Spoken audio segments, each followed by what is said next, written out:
नमस्कार दोस्तों, स्वागत है आप सभी लोगों का हमारे चैनल ट्रेडिंग विद अतुल में। आज हम बात करने वाले हैं रिलायंस पावर लिमिटेड के बारे में। आपने गाइस देखा होगा कि फ्राइडे का मार्केट बहुत अच्छा था और लगभग लगभग पिछला हफ्ता जो निकला है ना, उसमें मार्केट में निफ्टी 50 है जो कि 1000 पॉइंट्स की भी तेजी दिखा चुका है। जिस तरीके से गिरावट हो रही थी और अब अपने स्टॉक में भी काफी तेजी बनी है और स्टॉक है जो कि 40 रुपए के ऊपर पहुंच गया है। बहुत सारे लोगों के कमेंट्स आ रहे थे कि उन लोगों ने 52 के आसपास भी बाइंग कर रखी है और स्टॉक फिर से टूटना शुरू हो चुका है। कंपनी की एक बिग एजीएम थी जिसमें एक बड़ा खुलासा निकल के आया है।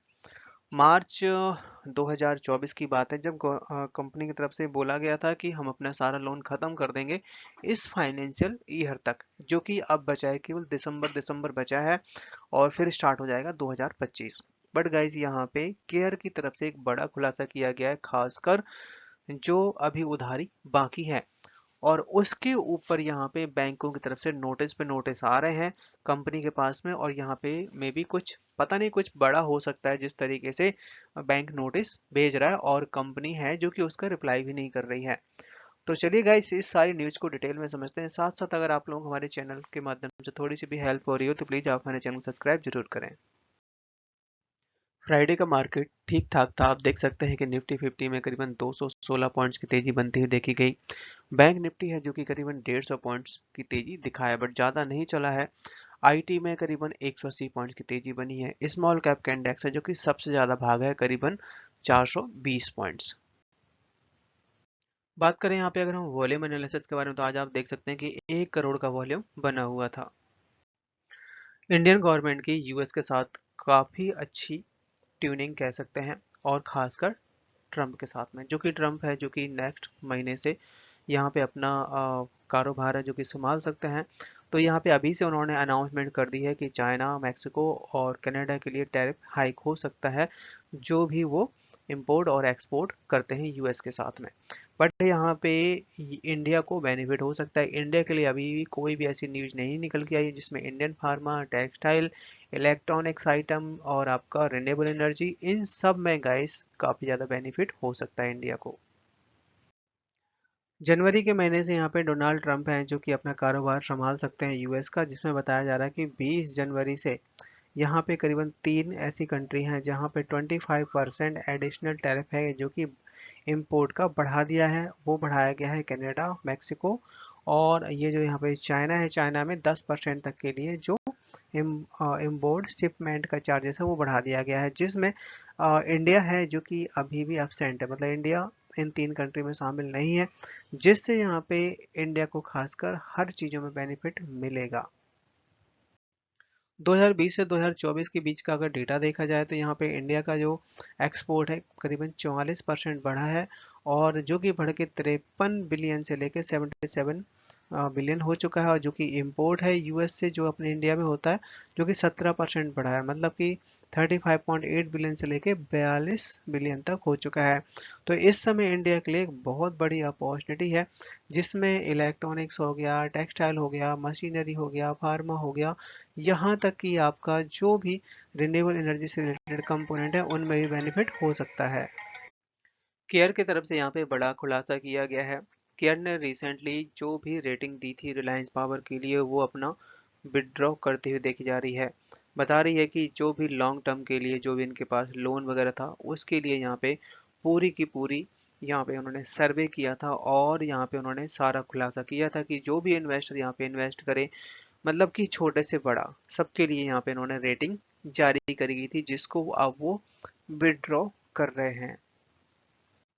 सो यहाँ पे केयर की तरफ से प्रीवियस जो रेटिंग दी हुई है आप ये देख सकते हैं, और ये करेंट रेटिंग है।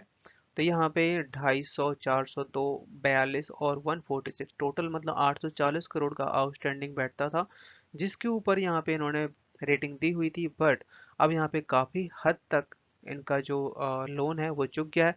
आप देख सकते हैं करंट में यहाँ पे 250 करोड़ रह जाता है और 146, मतलब कि 400 करोड़ का लोन रह जाता है, और जिसमें यहाँ पे केयर की तरफ से रेटिंग भी विड्रॉ की जा रही है।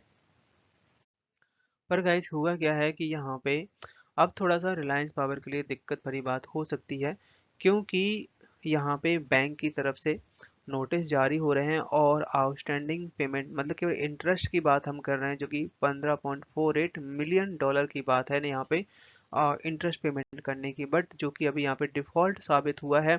और जबकि मतलब कि 260 करोड़ का अमाउंट है जो कि मार्च 2024 में इन्होंने पे किया था।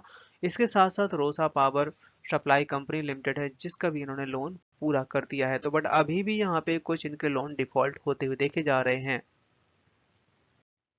सो गाइस, जैसे कि आप लोगों को भी ये न्यूज़ का पता होगा कि महाराष्ट्र में एक रिन्यूएबल एनर्जी से रिलेटेड एक बिड लगाई जा रही थी, जिसमें रिलायंस पावर की एक सब्सिडी कंपनी थी, उसके ऊपर सोलर एनर्जी कॉरपोरेशन की तरफ से नोटिस जारी करके बैन लगा दिया गया था। ये बताया गया था कि आपने फ्रॉड गारंटेड जो बैंक गारंटेड पेपर होता है वो फ्रॉड जमा किया है और उसकी वजह से आपको 3 साल तक के लिए बैन किया जा रहा है। तो आज के दिन कोर्ट में पेशी थी और इसका कुछ डिसीजन निकल के आया है। सो यहाँ पे सुप्रीम कोर्ट की तरफ से सोलर एनर्जी कॉरपोरेशन का जो नोटिस था उस पे स्टे लगा दिया गया है और इसका जो अब नेक्स्ट जो हेयरिंग है हाई कोर्ट में, वो आपका 6 दिसंबर के आसपास है। सो उसके चलते आपने देखा होगा कि काफी अच्छी रैली बनती हुई देखी गई। बट अब यहाँ पे कंपनी अगर हाई कोर्ट पहुंची है तो पुख्ता डॉक्यूमेंट्स, पुख्ता हर चीजों के साथ में पहुंची है, हो सकता है कि ये केस थोड़ा लंबा भी चले। स्टॉक है जो कि मामूली से गिरावट के साथ क्लोजिंग दिया हुआ, आप देख सकते हैं 40 रुपए तक का हाई बनाया था, लो बनाया 38 का, क्लोजिंग दी है 38.70 पे, 3.5% तक की डाउन साइड दिखाई दी है। जबकि मार्केट जस्ट अपोजिट साइड तक काफी बड़ी तेजी देखने को मिली थी। चार्ट में नजर डाली जाए तो यहाँ पे आप देख सकते हैं कि स्टॉक है जो कि 34 रुपए तक का भी लो बनाया था, उसके बाद से तेजी बन रही है और 40 रुपए थोड़ा यहाँ पे क्रॉस करने में इसको दिक्कत हो रही है। यहाँ से गाइस अगर ऊपर चलता है तो बहुत जल्द 44 तक भी जा सकता है, बट अगर यहाँ से लेवल ब्रेक करता है तो 38 का भी लेवल दिखा सकता है।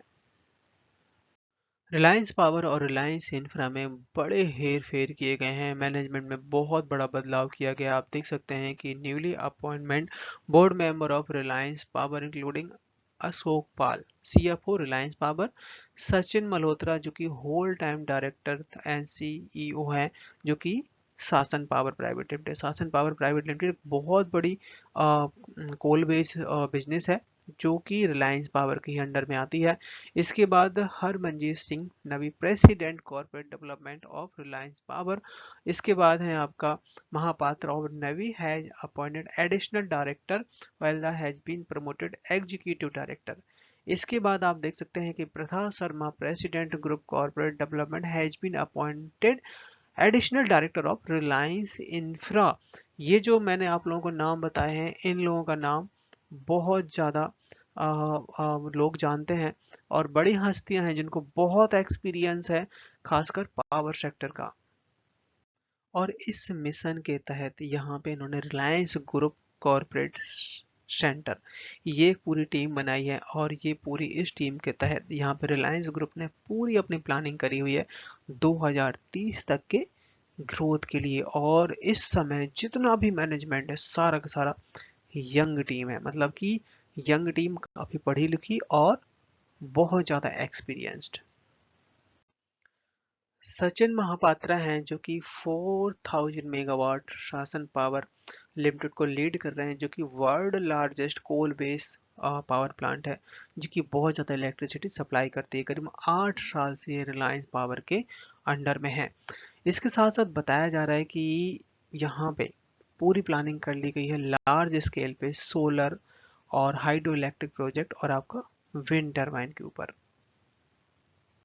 इसके साथ साथ कंपनी क्या करने वाली है कि जो बता रहे हैं हम आपको, विंड टरबाइन, सोलर, इन सब के कंपोनेंट को मास प्रोडक्शन करेगी और उसके लिए इनके पास मुंबई में एक बहुत बड़ी जमीन पड़ी हुई, वहां पे ये यूज करने वाले हैं। और आप देख सकते हैं कि डिफेंस एंड इंफ्रास्ट्रक्चर के ऊपर भी काम करेंगे।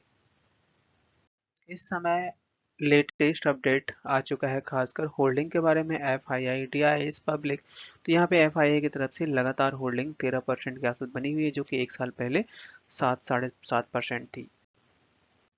डीआईएस की तरफ से होल्डिंग बिल्कुल कम कर दी गई है, आप देख सकते हैं 5% तक की थी जो कि इस समय 2.9% रह जाती है। बात करें यहाँ पे पब्लिक के बारे में, तो आप देख सकते हैं कि 63% होल्डिंग यहाँ पे 61% है कि ये यहाँ पे पब्लिक ने काफ़ी अच्छा अमाउंट यहाँ पे खरीद रखा है।